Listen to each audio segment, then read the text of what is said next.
নমস্কার।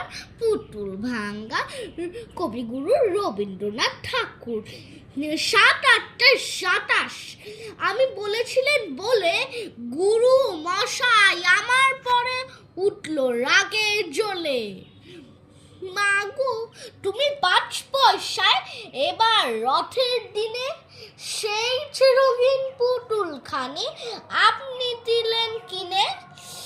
খাটার নিচে ছিল ঢাকা দেখালে এক ছেলে, গুরু মশাই রেগে মেগে ভেঙ্গে দিলেন ফেলে। বললেন তোর দিন রাত্রি কেবল যত খেলা, একটু তোর মন বসে না পড়াশোনার বেলা। মাগো আমি জানাই কাকে ওর কি গুরু আছে, আমি যদি নালিশ করি এক্ষুনি তার কাছে। কোন রকম খেলার পুতুল নেই কি মা ওর ঘরে, সত্যি ওর একটু মন নেই পুতুলের পরে। সকাল সাজে তাদের নিয়ে করতে গিয়ে খেলা, কোনো পড়াই করেননি কোনো রকম হেলা।